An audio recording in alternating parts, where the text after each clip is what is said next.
Nós estamos na nossa série sobre família. David já falou os últimos 3 domingos sobre os alicerces, sobre aquelas questões que podem abalar o nosso casamento. E eu quero falar de mais uma ou mais duas hoje, né? São uma das maiores estratégias de Satanás para destruir a família. E eu coloquei uma frase lá que me chama muito a atenção, né, de uma nova produção daquela Brasil Paralelo, chama O Diabo, né, alguma coisa assim. E eles começam, Oficina do Diabo. Eles começam falando essa frase: Deus tem um plano para a família, Satanás também. Então, e de fato, né, Deus tem um plano para a família, e Satanás como nosso inimigo, né, essa é uma das traduções para Satanás, para o diabo, ele tem um plano para destruir a nossa família, a nossa vida. E eu queria relembrar com vocês, basicamente, o que já aconteceu com a família aqui no Brasil. Em 1890, o casamento civil era realizado pela igreja. E o divórcio era só em caso de adultério, violência e abandono do lar. Muito bíblico, né? Então esse foi o nosso início enquanto república, tá? Em 1916 surge o desquite. Os mais antigos vão lembrar desse termo. O que era o desquite? Né? A mulher desquitada, o homem desquitado. Era aquela pessoa que estava separada de corpos, porém ainda mantinha a união matrimonial. Ele não era considerado solteiro ou divorciado. Não existia essa estrutura, né, jurídica. Então ele era desquitado. Ele só não morava com aquela pessoa, mas ele ainda estava ligado a ela. Isso foi em 1916. Em 1977, muito sugestivo, porque nessa época, lembrem, 1960 a gente tem a Revolução Sexual, Woodstock, sexo, droga e rock and roll, liberação sexual, liberação de drogas, faça sexo e não amor, né? Enfim, todos aqueles slogans que a gente tinha nessa época.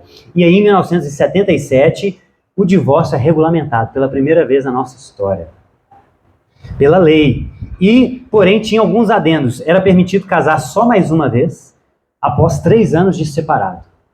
Então, o divórcio foi regulamentado, porém ainda tinham algumas regras. Em 1988, na nossa Constituição, foi aprovado os divórcios sucessivos. Então, você poderia divorciar quantas vezes você quisesse. Tá? Em 2011, o STF reconhece o casamento homoafetivo no Brasil. E em 2023, ano retrasado, né, a gente tem o reconhecimento do trisal. Quem já ouviu esse termo? Trisal. Não é mais casal. Reconheceram o trisal, que é a união poliafetiva, né? A união de um homem com 2 mulheres. E olha a sentença do juiz que aprovou isso. Olha o que ele diz, que interessante. O que se reconhece aqui é uma união amorosa entre pessoas, um homem e 2 mulheres, revestida de publicidade, continuidade, afetividade, e com o objetivo de construir uma família e de se buscar o quê? A felicidade. Então essas 2 palavras são chaves para a gente entender o plano de Satanás para destruir a nossa família. Afetividade e felicidade. Né? Satanás quer que a gente acredite que o casamento é uma união afetiva com finalidade última de ser feliz. Essa é a receita do fracasso de uma sociedade, começando pela estrutura que sustenta grandemente a sociedade, que é a família. Então essa é a receita para o fracasso. Se você quer destruir a sua família, coloque como base do seu casamento a afetividade e a busca da felicidade, né? Que inclusive é dos termos daquele termo da direitos universais, não é isso? Então, meus irmãos, essa é a arma mais sagaz de Satanás para destruir a nossa família, que é minar o quê? A nossa identidade. Porque se mina a identidade, a questão mais básica da nossa existência, você mina todo o resto. Então, minar a identidade do que é o casamento, originalmente, né? Porque o casamento foi se reajustando, a cultura foi reajustando o que é o casamento, né? Então, nós saímos de critérios mais próximos da Bíblia para critérios mais distantes da Bíblia. Percebam a evolução, a involução, né? E E por isso que a gente vai tentar hoje resgatar o que é originalmente, o que é casamento, o que é ser homem e o que é ser mulher, segundo as Escrituras. E relembrando, a gente citou termos de divórcio, a gente citou questões de união homoafetiva, poliafetiva, e o que nós estamos falando aqui não é negar direitos civis para essas pessoas que querem se divorciar, ou pessoas que querem ter relação homoafetiva ou triafetiva. Não é essa a questão, né? Nós defendemos o direito das pessoas de fazerem o que quiserem com a vida delas, né? Elas são livres para isso. Nós, como cristãos, não devemos impedir esses arranjos fora da igreja, né? Nós estamos aqui para batalhar pela igreja, pela família. O que eles querem fazer lá fora, não cabe a nós prejudicar, impedir, né? Eles são livres para isso. O que eu quero chamar a atenção é como essas questões que acontecem lá fora moldam as nossas referências. Esse é um ponto fundamental. Como as coisas que acontecem na nossa cultura moldam as nossas referências. Por quê? Porque quando a gente fala de algumas questões, na nossa cultura hoje, as coisas já estão mudando. Quem tem mais de 15 anos de vida já consegue perceber alguma mudança em alguma coisa. Quem tem 40, 50, 60, quanto mais velho você fica, mais mudanças você percebe. Então, eu quero chamar a atenção para isso. Como isso vai mudando as nossas referências do que é o casamento, do que é ser homem e do que é ser mulher. E não incentivar nós batalharmos para que eles não tenham esses direitos, né? Então, um casal homoafetivo, por exemplo, é justo que, se eles estão casados e estáveis há muito tempo, um seja participante do plano de saúde do outro. É justo isso, é humano. Se um morrer, é justo que o outro que batalhou junto, né, como nós casais também fazemos, que ele tenha direito à herança. Isso são direitos que são válidos para essas pessoas. Não é isso que a gente está falando. Eu quero chamar a atenção para como essas mudanças que vão acontecendo na sociedade influenciam na nossa percepção do que é casamento, do que é ser homem e do que é ser mulher. Então eu queria começar lá no princípio, né? Quando a gente vai pensar em casamento, a gente tem alguns textos fundamentais nas Escrituras, que são Gênesis 2, né, a criação do homem e da mulher, Gênesis 3, que é a queda. Esses são textos que, se você quiser entender qualquer coisa da vida, você precisa passar por esses textos. Entenda o que aconteceu no princípio e a queda, e você vai entender muitas coisas da estrutura da realidade. Mas, do Novo Testamento, da Nova Aliança, eu quero ressaltar 1 Coríntios 7, do verso 1 ao 40, 1 Coríntios 11, do verso 3 ao 16, Efésios 5, do 22 ao 33, Colossenses 3, dos 18 ao 21, 1 Timóteo 2, de 8 a 15, Tito 2, de 1 a 8, e 1 Pedro 3, de 1 a 7. Então, eu quero registrar isso para que, quando você for estudar sobre família, casamento, passe por todos esses textos. Esse é um apanhado geral do que a Bíblia fala sobre casamento, sobre homem e sobre mulher. Eu queria dar um zoom em 3 textos básicos, que primeiro é Gênesis 2, que mostra o princípio de tudo. Gênesis 2:15, lá no princípio.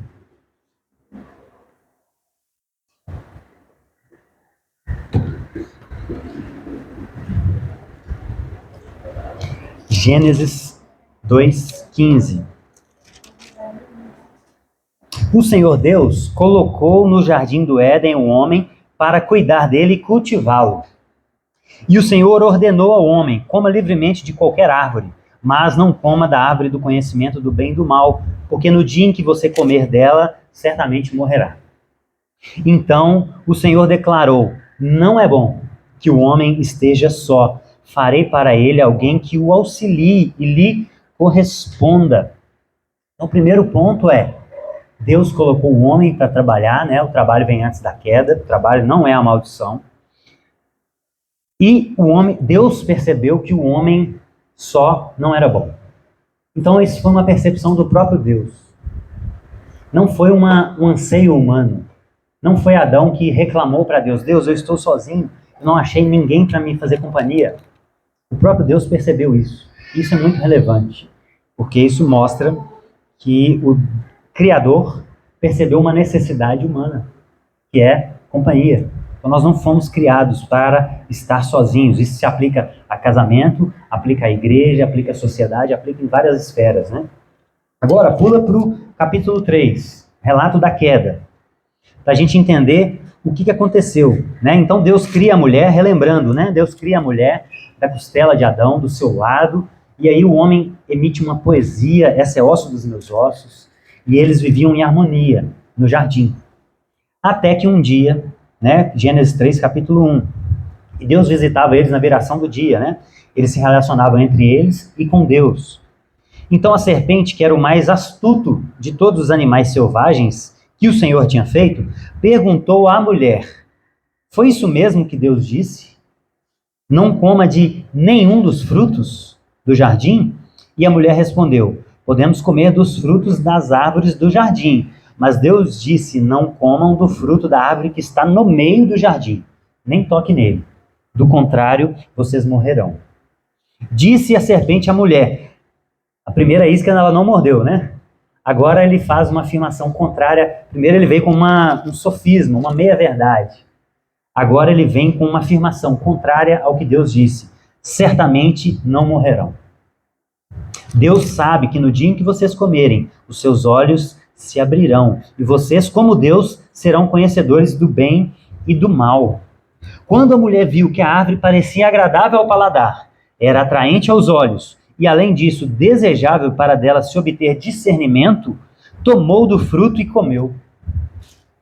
E não só isso, deu ao seu marido, e ele também comeu. Os olhos dos dois se abriram e perceberam que estavam nus, e coseram folhas de figueira para cobrir-se. Então, meus irmãos, tudo andava em harmonia, até que um dia a serpente colocou dúvida. Eva não caiu na primeira vez, mas ela caiu na segunda. A afirmação que Satanás faz é uma afirmação contrária ao que Deus disse. Deus disse: certamente morrerão. Verso 16, do capítulo 2. E Satanás, a serpente, nega literalmente: certamente não morrerão. Aqui surgem todos os problemas da humanidade. Qualquer problema que você enfrentar hoje na vida, ou que você perceber na existência, surge aqui dessa desobediência. Aqui surge a queda e toda a criação é desarranjada. E aí, no verso 16, Deus começa a fazer as proclamações das punições pela desobediência, né? Primeiro ele fala com a serpente, já promete a vinda do Messias. E aí no verso 16 ele se dirige à mulher. A mulher, Deus declarou: multiplicarei grandemente o seu sofrimento na gravidez. Com sofrimento você dará à luz a filhos. Seu desejo será para o seu marido, e ele a dominará. E ao homem declarou: visto que você deu ouvidos à sua mulher e comeu do fruto da árvore da qual eu lhe ordenara que não comesse, maldita é a terra por sua causa. Com sofrimento você se alimentará dela todos os dias da sua vida. Então a mulher, ela tem duas implicações. O sofrimento na gravidez, no parto, iria ser aumentado, e, ao que tudo indica, isso tem a ver com a mulher entender que a descendência dela seria importante, né? Porque foi prometido um Messias. Então, o sofrimento foi uma forma de Deus mostrar para a mulher que, olha, vai vir um Messias. E ele vai vir exatamente por causa do pecado humano. Então, sinta as dores que o pecado traz para a humanidade. E outra coisa, a sujeição da mulher ao seu marido. Uma vez que Eva não se sujeitou a Adão, não chamou a Adão para estar junto dela, naquele diálogo com a serpente, Deus agora fala: olha, o seu desejo será para o seu marido, e ele a dominará. Essa vai ser a regra, até Jesus voltar. E ao homem, Deus amaldiçoou a terra. Por quê? Porque ele tinha colocado o homem para trabalhar, e o trabalho era leve. Não tinha mato para ele tirar. Era fazer o sulco, colocar semente, tampar e aguardar a chuva, e as coisas fluíam naturalmente. Mas depois da queda, uma vez que Adão foi omisso e não estava do lado de Eva, e não só foi omisso, mas caiu na lábia dela, porque provavelmente ela deve ter feito algum malabarismo para convencê-lo, porque ele já sabia da ordem. Eva não tinha sido nem criada, e a ordem foi dada a ele era o responsável. Então, o erro principal é de Adão, porque ele era o responsável pela sua mulher. E aí, uma vez que ele deu ouvidos à mulher dele, a terra foi amaldiçoada. E aí agora, o trabalho não foi a razão da maldição. O suor, sim, a dificuldade no trabalho foi a razão da maldição. Então, por isso, o homem pena para trabalhar. Né, Diego? Sua, não sua? Por causa da queda. Para a gente lembrar o quão nós precisamos de Jesus e da redenção. E aí agora vai lá para Efésios capítulo 5, para vocês verem como que tem uma ligação com tudo isso que aconteceu no princípio. Efésios capítulo 5, Paulo vai falar muito sobre casamento, a partir do verso 22. Efésios 5, 22.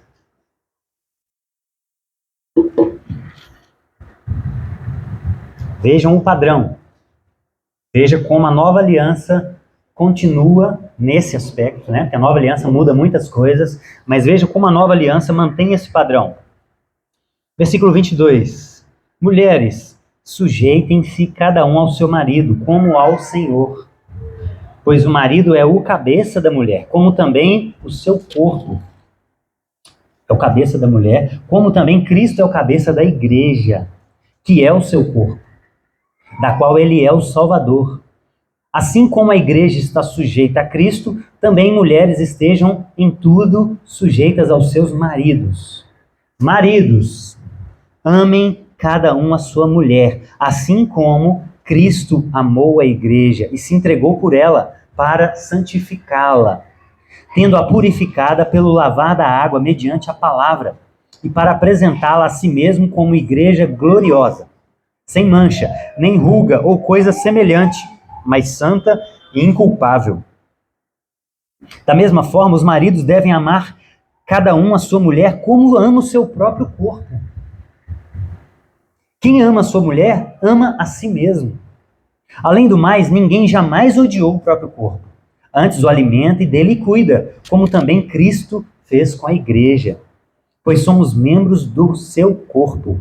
Por essa razão, o homem deixará pai e mãe e se unirá à sua mulher, e os dois se tornarão uma só carne.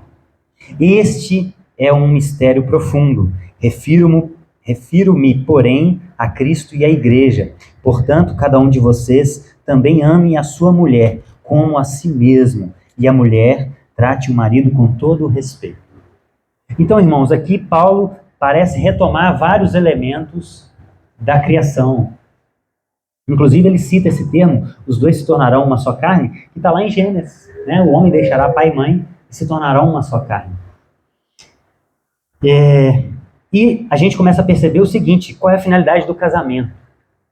Esse é o texto que mostra muito do que é o casamento. Tudo que foi criado tem uma finalidade, concordam? Quem projetou essa garrafa pensou numa finalidade para ela. Né? Pensou numa medida para colocar alguma coisa aqui dentro, pensou numa abertura para sair esse líquido, pensou numa tampa para tirar para lavar, pensou numa rosca para colocar alguma coisa aqui, para colocar alguma outra coisa junto. Então, essa garrafa ela traz sinais de por que ela foi criada. Isso tem a ver com quem a criou, com o que estava na cabeça do seu criador. Se essa garrafa toma consciência da vida e se rebela e fala, não vou ser mais uma garrafa, eu vou ser um escorador de porta. Ela consegue fazer alguma coisa? Consegue. Se ela estiver vazia, qualquer ventinho consegue empurrar a porta, e aí ela pensa, não, então eu preciso colocar algum peso aqui dentro. Mas dependendo do vento, ela não foi feita para agarrar no chão. Ela não tem essa finalidade. Ela não traz esse design no seu corpo, no seu ser. Então ela pode até tentar ser alguma coisa diferente, mas vai ser com muito sofrimento. Ela vai cair muito, vai ser muito jogada no chão. Assim funciona o casamento. O casamento tem um criador. E se o casamento tem um criador, ele tem uma finalidade específica. O casamento não é uma invenção humana. O casamento não é um arranjo social criado por homens. O casamento foi pensado pelo Criador de todas as coisas. Se ele foi criado, se o casamento foi criado, ele também tem uma finalidade, assim como essa garrafa.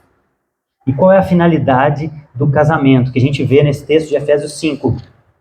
Expressar o casamento de Cristo com a igreja. O casamento existe para encenar o casamento de Cristo e a igreja na terra. Então, quando as pessoas veem um casal, eles devem ver o casamento de Cristo com a igreja. Por isso que Paulo usa essas analogias, esses termos, né? Como mulheres sujeitem-se ao seu marido, como ao Senhor. Como a igreja está sujeita a Cristo. Maridos, amem a sua esposa como Cristo amou a igreja. Então, a finalidade última do casamento é expressar o casamento de Cristo e a igreja aqui nessa terra. Uma grande finalidade, né, irmãos? Uma coisa muito grande. E por que que o casamento, então, é uma instituição moral? Porque ele é feito por base em promessas. Esse é o primeiro erro daquela frase daquele juiz. O casamento não pode estar fundamentado em afetividade, porque a afetividade ela é inconstante. Um dia eu não acordo bem com a Lídia, outro dia ela não acorda bem comigo. E se nós formos conduzir o nosso relacionamento com base no que a gente está sentindo, seria um problema muito sério. Então a base o alicerce da casa, do casamento, tem que ser moral. Por quê? Por isso que são feitas promessas diante de um juiz terreno, no cartório, e diante de um juiz divino, diante de Deus, diante da igreja, como testemunhas. Então, o casamento, ele está fundamentado na moralidade, nas promessas, e não em afetividade. A afetividade faz parte. É impossível um casamento sem afetividade, né? A casa precisa de um alicerce, mas uma casa toda branca, sem nenhum adorno, fica feia e chata. Então, a afetividade é o que dá beleza ao casamento, é o que floreia o casamento. E a gente sempre deve buscar florear o nosso casamento. Mas o que fundamenta nos dias maus, inclusive, principalmente, é a base moral, são as promessas. De prometer e cumprir o amor. Porque o amor que Deus nos pede para amarmos a nossa esposa, os nossos irmãos, é o amor ágape. Não é um amor eros. O amor eros é natural, é instintivo. Mas o que Deus pede para a gente amar o nosso irmão, amar a nossa esposa, é o amor ágape que eu falei na última pregação. É o amor que se doa. É uma decisão moral. O amor, na Escritura, é uma decisão moral. É uma decisão de amar, de querer o bem. E querer o bem maior, né? Lembram? Não é só querer a felicidade, é o segundo erro. Nós não existimos para ser felizes. Quando a gente busca agradar a Deus e glorificar a Deus com a nossa vida, que é o porquê nós existimos, naturalmente nós somos felizes, mesmo passando por tribulações, mesmo estando aborrecidos em vários momentos. Em muitos momentos, né, irmãos? Porque felicidade é um estado de alma. Felicidade é feliz os pobres, felizes os que choram, felizes os que são perseguidos, não disse Jesus? Ou seja, felicidade é um estado, porque nós somos filhos. Isso já basta. Não importa o que vai acontecer. Agora, estar alegre ou estar triste, isso é momentâneo. Então nós somos felizes mesmo estando tristes e abatidos, sobrecarregados, mas não desanimados. Porque nós somos felizes. Então, o casamento é uma instituição moral. E sentimentos são instáveis, não podem ser o sustentáculo do casamento. Eles têm que ser a cereja do bolo. Tem que ter sentimento, tem que ter gosto de vida, tem que gostar um do outro, tem que sentir bem perto, tem que gostar do cheiro. Tudo isso que envolve o casamento, né? Tudo isso faz parte. Mas o pacto é o que sustenta nos dias maus. E é moral também, irmãos, porque tem uma tensão. Porque são dois mundos totalmente diferentes. Não é isso? Quando a gente acaba de sair da cerimônia e entra no primeiro dia na nossa casa juntos, a gente já começa a perceber que são coisas totalmente distintas. São culturas diferentes, nasceram em lugares diferentes, são mentes diferentes, projetadas de forma diferentes. Enfim, são mundos diferentes. E a beleza do relacionamento é exatamente esse conhecimento ao longo dos anos. Cada ano eu conheço uma face da Lídia que eu não conhecia. A cada situação nova eu conheço algo da Lídia que eu não conhecia. E vice-versa. E isso é a beleza, essa é a tensão saudável, né? Esse atrito saudável que há no casamento. Por isso, a união homoafetiva não cumpre essa finalidade. Porque são iguais. Não é só porque Deus não aprova. Existe um porquê. Deus sabe das coisas. Não há tensão, não há moralidade, é só afetos. Não há essa descoberta do outro. São iguais. Entendem? Então, o casamento é moral. E ele tem basicamente 3 finalidades, o casamento. A primeira delas é a mais simples, que é a biológica, que é reproduzir. Uma das primeiras funções do casamento, desde o princípio, é a reprodução. Né? Criar novas vidas, para que dentro desse ambiente eles se tornem moralmente saudáveis, que é a segunda finalidade do casamento, que é a finalidade moral, que é o quê? Criar novos seres que saibam prometer e cumprir promessas, principalmente o amor ao outro. Essa é a finalidade moral de um casamento. Você criar seres que sabem prometer e cumprir o amor. Entende, Diogo? Saber prometer e cumprir. E perseverar. Tudo isso são virtudes. Nós somos criados para virtudes. Essa é a ética antiga, desde antes do Antigo Testamento, passando nos gregos, dentro da Bíblia. Essa é a ética antiga. Essa ética de sentimento é muito recente. Nós somos criados para a virtude. Nós somos criados para sermos aprimorados moralmente. E a terceira finalidade do casamento é uma finalidade teológica, né, que é expressar o casamento de Cristo com a igreja. Uma finalidade mais excelsa. Encenar um casamento que já estamos prometidos, né, que nós cantamos hoje, já estamos prometidos, estamos aguardando ele. E um dia nós vamos encontrá-lo e vai haver esse casamento glorioso.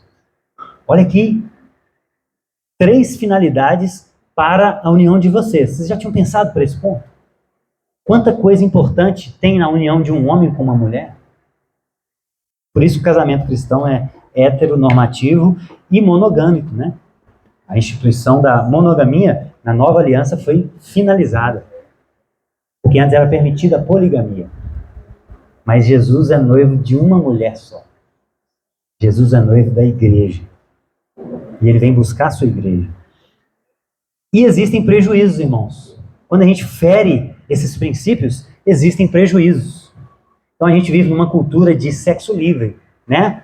Ao longo dos anos, o casamento foi se desvencilhando de questões morais e se aproximando de questões afetivas. E cada vez mais o sexo é livre. As pessoas têm essa possibilidade de ter relações com quem elas quiserem. Seja com várias mulheres, ou vários homens, ou homem com mulher, enfim. Isso tem sido cada vez mais liberado. E quais são os prejuízos disso? Sociais, não só teológicos, né? O primeiro prejuízo é ferir a vontade de Deus. Isso é um prejuízo inimaginável, porque é eterno. Agora, existem prejuízos sociais também. Famílias sem estabilidade e compromisso.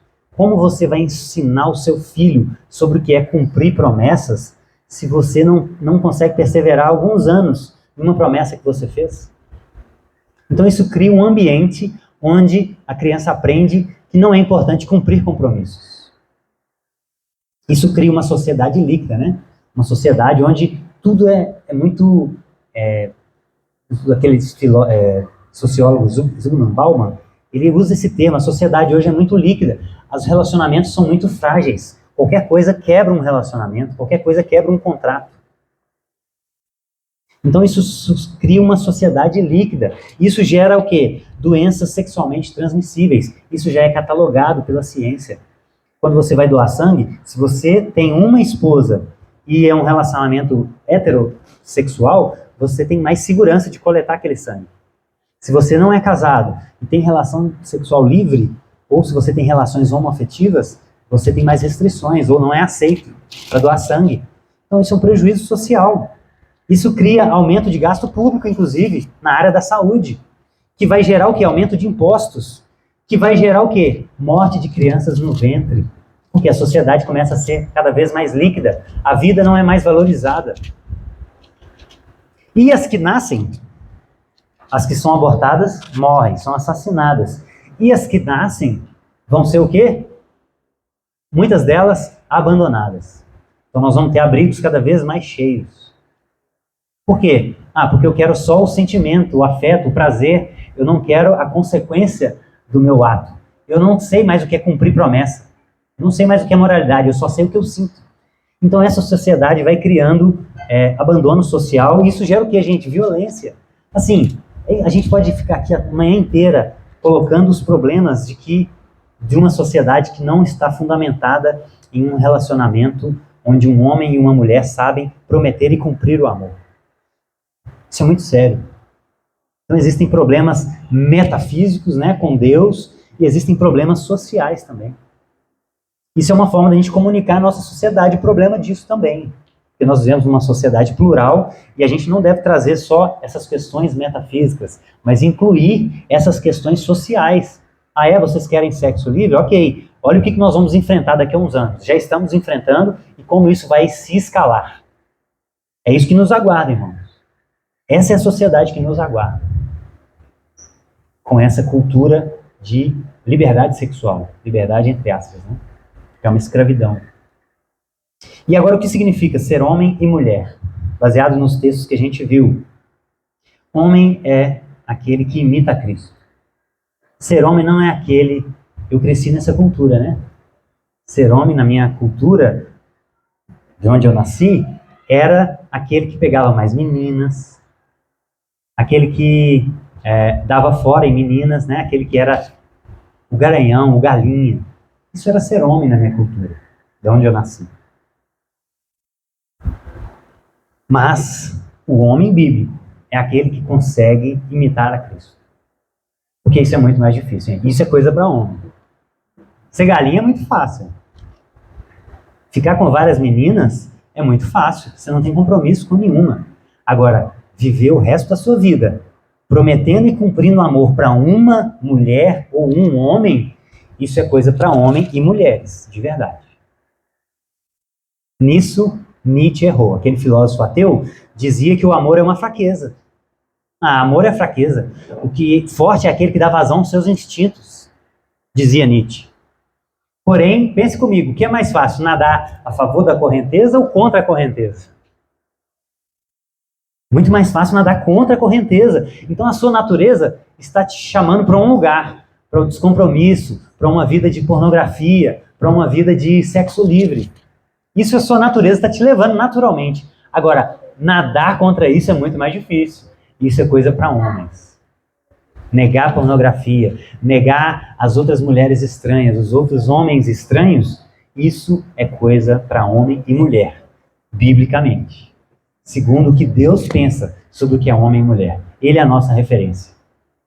Lembra das referências?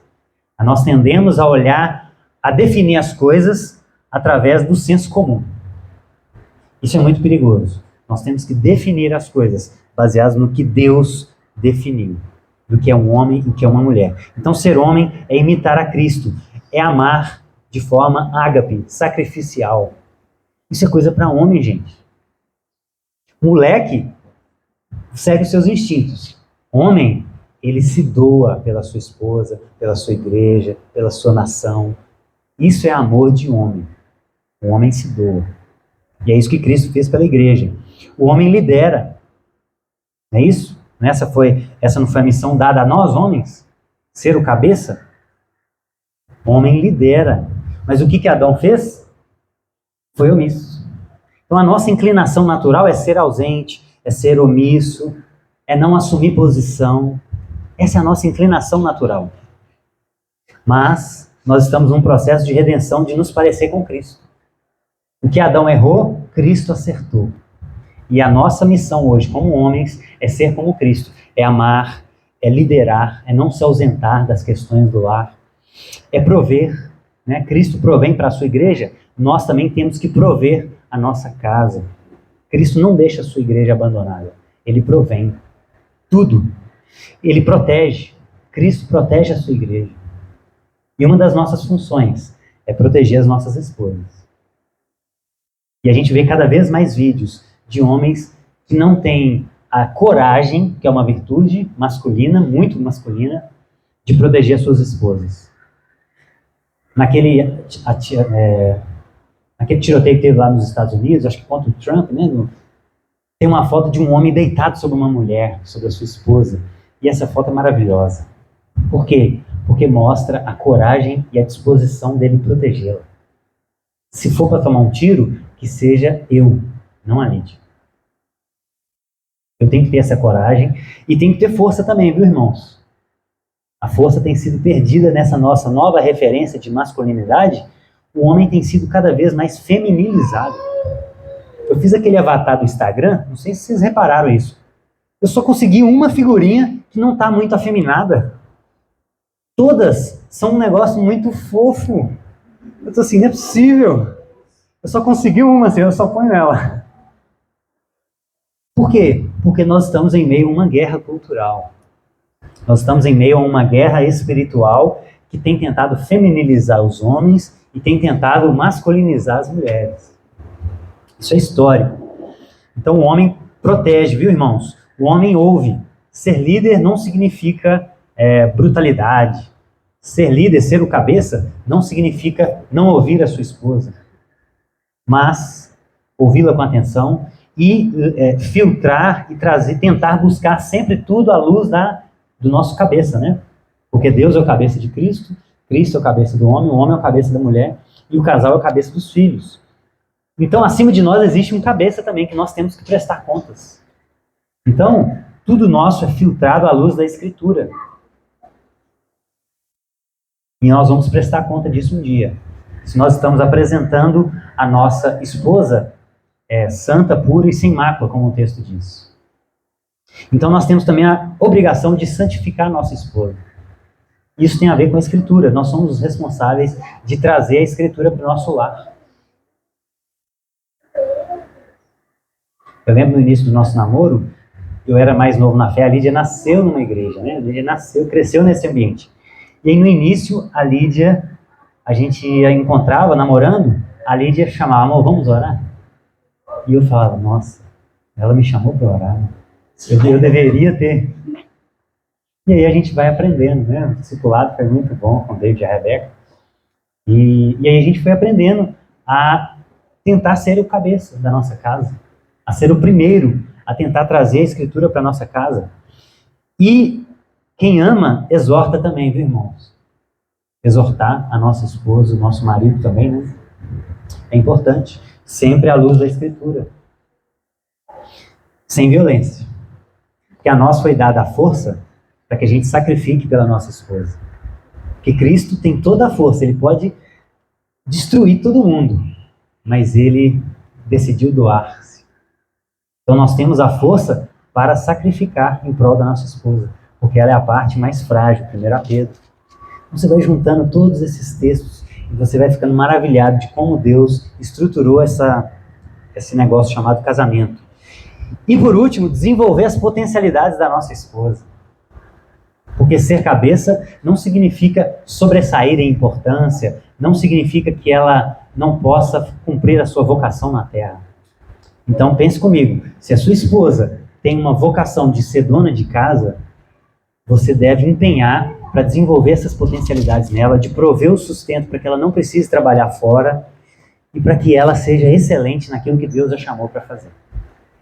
O inverso, a mesma coisa. Se a sua esposa, como a minha, tem dons e talentos que pode abençoar o mundo, você também tem que se esforçar para potencializá-la a cumprir a sua vocação na terra. Fora de casa também. Então isso é maravilhoso. Como que o homem é responsável por desenvolver a sua esposa também, fazer com que ela consiga cumprir a sua vocação. E o que é mulher, irmãos? Irmãs? O que é ser mulher? À luz da Escritura. Ser mulher é imitar a igreja. Essa é a nossa principal missão como mulheres. Nossa, a missão das mulheres. E começa com uma palavra que é comum a quase todos esses textos que eu falei no princípio. Submissão. Essa é uma palavra que, na atualidade, gera... Não é isso? Uma palavra polêmica hoje. E o que significa submissão? O original, a palavra é upotasso, que significa obedecer, estar sujeito, ser obediente. E Paulo, e não só pela própria definição da palavra, o próprio contexto deixa isso muito claro, porque ele usa analogias, né? Ser submissa como Cristo, a igreja é submissa a Cristo. Então, é isso, irmãs. Mas a grande questão é, se você, homem, imita a Cristo e busca ser o mais próximo de Cristo, a submissão, ela é quase que natural. É claro que todos nós somos inclinados à queda. Então, um homem é inclinado a não liderar, a ser omisso, mas nós temos que lutar contra isso. E é por isso que as mulheres, no movimento feminista, historicamente, que começou muito bem, depois desandou, né? As mulheres querem tomar a frente, por quê? Porque os homens começaram a se omitir. E alguém tem que liderar. Alguém tem que fazer alguma coisa. Senão as coisas não acontecem. Então, por causa de homens fracos, surgem mulheres que estão tentando fazer o que elas não foram chamadas para fazer. Então, essa palavra hoje tem gerado polêmica, mas por causa de toda a nossa história ocidental. Né? Nós somos influenciados por esses movimentos que querem feminilizar os homens e masculinizar as mulheres, para destruir a família. Então, essa é a primeira orientação da Escritura, que se repete em vários textos. Por quê? Porque é uma expressão do que a igreja faz com Cristo. A igreja se submete a Cristo. Não é também uma submissão... a igreja é filha, né? Nós somos filhos de Deus. E como eu falei da ideia de Jó, Jó também conversa. Não é uma submissão sem possibilidade de diálogo, não é isso. O homem não tem que ouvir? É tudo relacionado à Escritura. Nós temos que tentar chegar num acordo do que a Escritura está dizendo. Em todas as áreas da vida. E aí, a gente tem que se submeter ao Senhor. Quem manda na minha casa é Jesus. Ele confiou a liderança a mim. Mas quem manda na minha casa é Jesus. E o David falou esse exemplo, eu achei maravilhoso. Eu tenho percebido isso também. Aquelas brincadeiras de homens, né? Lá em casa, a minha mulher pede as coisas para mim de joelho. Porque eu estou debaixo da cama e ela tem que me mandar sair, né? Lá em casa, quem fala a última palavra sou eu. Sim, senhora. Irmãs, irmãos, isso são brincadeiras de homens que têm tentado brincar com algo que eles sabem que falharam. Infelizmente. Eles têm dificuldade de falar assim, não, eu sou o cabeça da minha casa. Isso culturalmente hoje é uma agressão. Isso culturalmente é um absurdo. Eu sou o cabeça da minha casa. Entende? Então nós vivemos numa cultura, nossa, é o contrário, é totalmente o contrário. Querem virar às avessas. Querem virar a Escritura às avessas. E usam extremos, né? Quem lembra daquela novela onde o cara está sentado e aí ele vira para a mulher e fala, se arrume que hoje eu vou lhe usar. E aí eles usam esses referenciais distorcidos do que não é masculinidade bíblica para tentar trazer um outro extremo que também não é bíblico, entendem? Então eles usam caricaturas para tentar justificar as suas caricaturas. E não tem nada a ver uma coisa com a outra.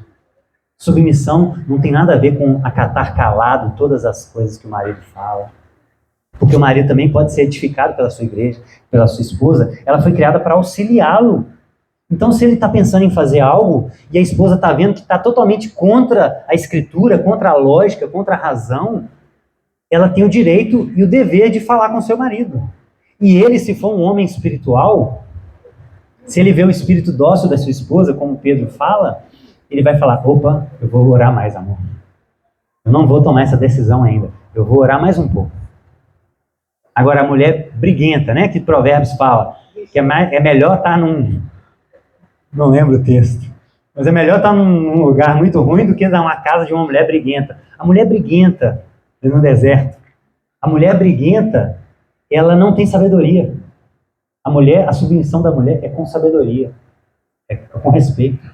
Ela tem direito de fala, ela tem direito de expressar a sua opinião, que seja de acordo com a Escritura. E aí, os nossos filhos vão olhar os nossos lares e perceber o seguinte, existe uma ordem criacional. Existe uma liderança, isso vai ser importante para ela se submeter a Deus. Existe uma intercessora, que quando eu me excedo com a Tabita, a Lídia intercede, fala, amor, calma. E é uma expressão da Trindade, irmãos. A família é uma expressão da Trindade. Né? O filho, a obediência do filho aos pais, é a obediência do filho ao pai. A intercessão da mãe é o Espírito Santo. E a liderança do marido é o Deus Pai. Então, tudo é perfeito na ordem criacional de Deus.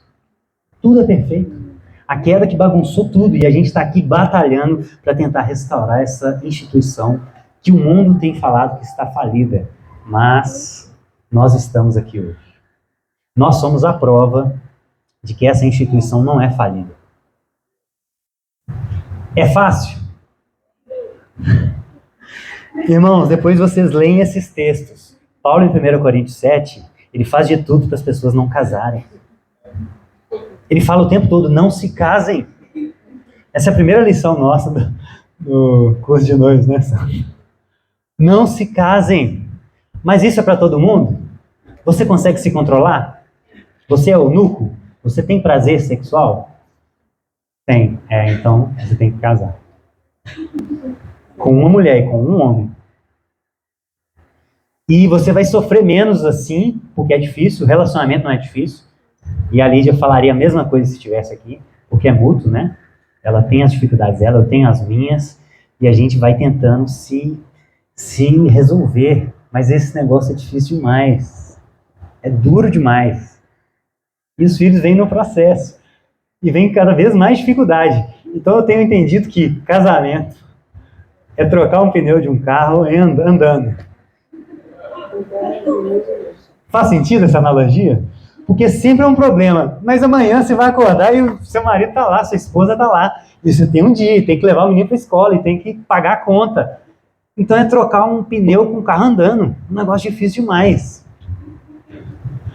Não se case. Mas é melhor casado que viver abrasado. Conclui Paulo, né? Eu queria impedir que vocês sofressem, diz Paulo. Olha isso. Eu queria impedir que vocês sofressem.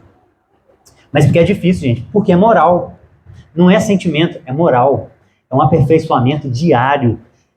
E é difícil demais. Então, e ser líder é difícil para nós. Gente, eu enfrentei uma dificuldade no início do nosso discipulado, porque não é natural. A gente quer fugir. A gente não quer liderar.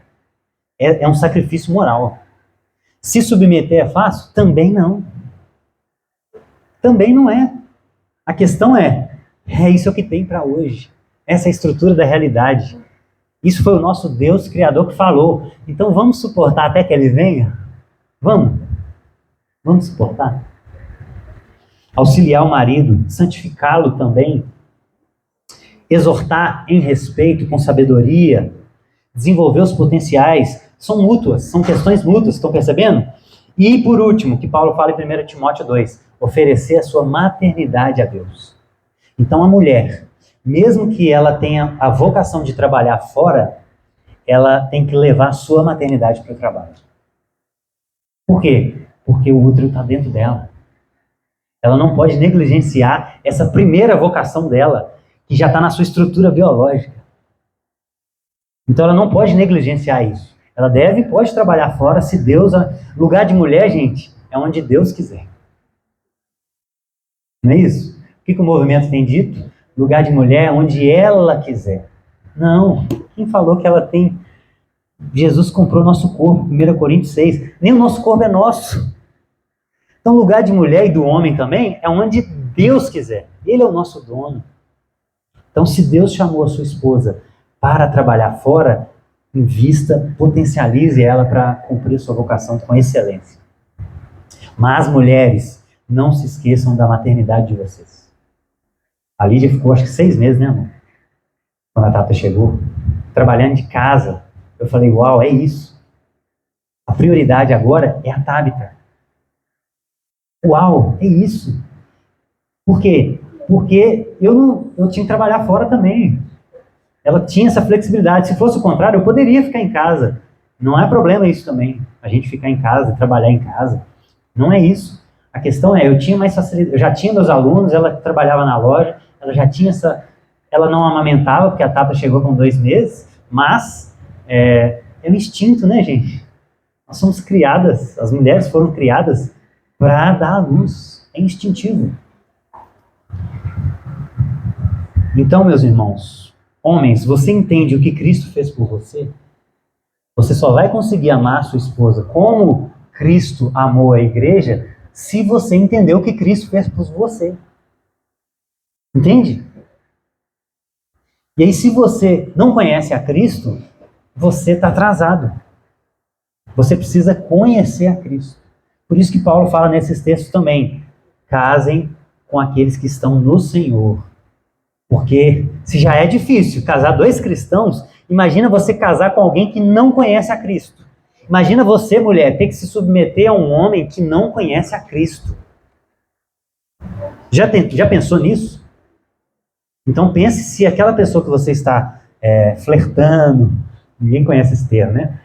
Se você está namorando, fazendo corte, pense se ele conhece a Cristo. Porque você, depois de casada, a lei já dizia, a mulher pertence ao pai, obedece o pai. Depois de casada, você se submete ao seu marido, é uma nova família. Então pense muito bem nisso. E mulher, você se submete a Deus? Porque você só vai conseguir se submeter ao seu marido se você se submete a Deus. Como é a sua relação com Deus? Então, varões, ninguém conhece essa também, né? Varões, a sua pretendente, ela conhece a Cristo? Ela se submete a Cristo? Porque senão você vai enfrentar muito problema também. Entende? Então pense muito bem com quem você vai juntar as suas escovas de dente. Pense muito bem. E eu queria finalizar com um último texto, irmãos, que parece uma digressão total de tudo que eu já falei até agora. Abra comigo lá em Mateus capítulo 10. Olha o que Jesus faz com a nossa cabeça. Olha o que Jesus diz, gente. O mesmo Jesus que instituiu a família, o mesmo Jesus que une pessoas, que desejam que elas permaneçam unidas até que ele venha. Olha o que Jesus disse em Mateus 10, 34. Não pensem que eu vim trazer paz para a terra. Não vim trazer paz, mas espada. Pois eu vim fazer que o homem fique contra o seu pai, e a filha contra a sua mãe, e a nora contra a sua sogra. E os inimigos do homem serão os da sua própria família. Quem ama o seu pai ou sua mãe mais do que a mim, não é digno de mim. Quem não toma a sua cruz e não me segue, não é digno de mim. Quem acha a sua vida, perderá. Quem perde a sua vida por minha causa, encontrará. Irmãos, olha o que Jesus está falando. Que ele veio não para trazer paz, mas para que o filho seja contra a sua mãe. Que é isso, Jesus? Isso aqui não contradiz em nada o que a gente falou até agora, irmãos. Pelo contrário, o que Jesus está tentando estabelecer aqui é uma ordem de prioridades. Nós temos e devemos batalhar pela nossa família até que ele venha. A grande questão é, o nosso amor primeiro é a ele. Nós vivemos numa era de idolatria da família. Pessoas idolatrando as famílias. Eu vejo uma pessoa postando assim, posta a foto do filho e posta assim, meu tudo. Eu tô assim, não é possível.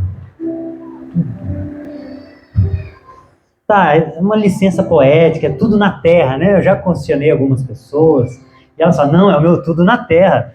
Ok, agora pensa o que você falar isso diariamente vai trazer no seu espírito.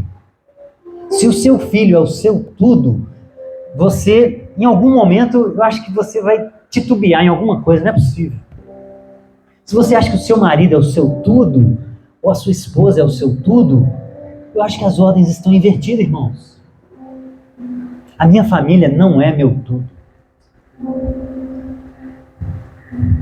E eu só vou conseguir cuidar delas como elas merecem se Cristo estiver acima delas.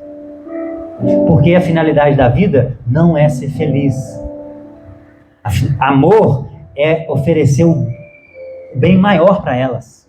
E em muitos momentos, quando eu corrijo a Tabita, ela chora, ela me fala que não me ama e quer ficar dentro do quarto, não vai sair nunca mais. Nunca mais vai me ver. Aquilo ali dói dentro de mim. Sentimentalmente, aquilo é ruim. Só que eu estou oferecendo o bem maior para ela.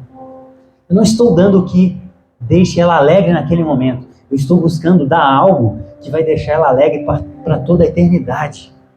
Isso tem que estar acima. Por que isso é importante? Porque as pessoas hoje estão se movimentando baseado na felicidade. Fazendo coisas para deixar o outro feliz. Irmãos, não busque deixar o seu cônjuge feliz. Busque aproximá-lo de Jesus. Tem coisa que traz mais felicidade que isso? Mesmo com tribulações, mesmo com desgastes, mesmo com discussões, mesmo com desavenças. Isso é o nosso alvo. Esse é o alvo da nossa vida.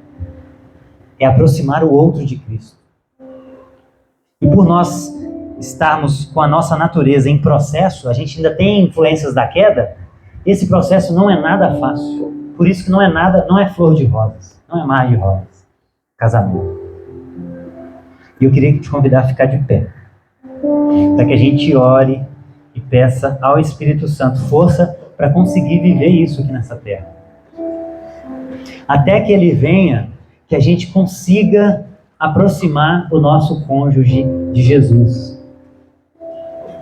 Que você, minha irmã, quando Jesus voltar, você consiga mostrar o seu marido para Jesus e falar assim: Senhor, eu fiz o máximo para que ele se aproxime de ti.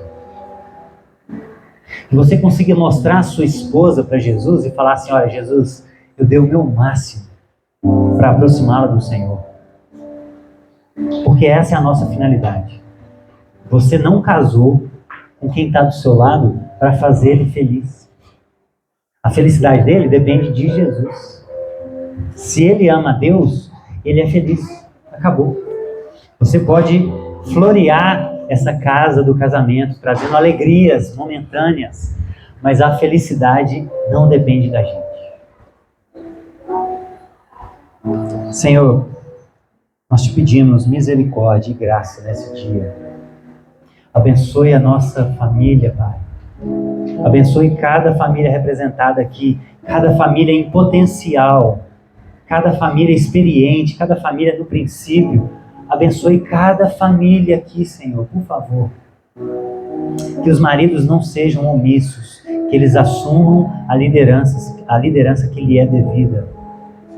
Que as mulheres não sejam individualistas, que elas não sejam independentes como a nossa mãe Eva foi, mas que elas se submetam primeiro a Cristo e depois aos seus maridos. E que os maridos, Pai, amem o Senhor de todo o coração, para que eles consigam amar a sua esposa de todo o coração, como elas merecem.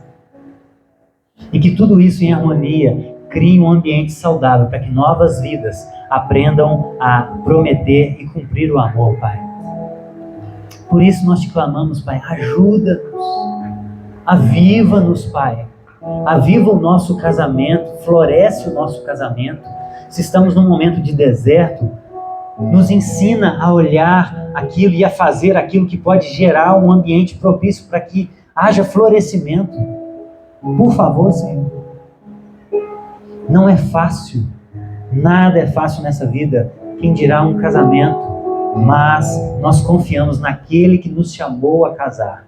Nós confiamos naquele que nos uniu e nos colocamos à disposição de batalhar até o fim, até que o Senhor venha, para que a gente consiga cumprir aquilo que nós prometemos, um ao outro, fidelidade, até que o Senhor venha. Em nome de Jesus nós pedimos, Pai. Amém. Amém, irmãos?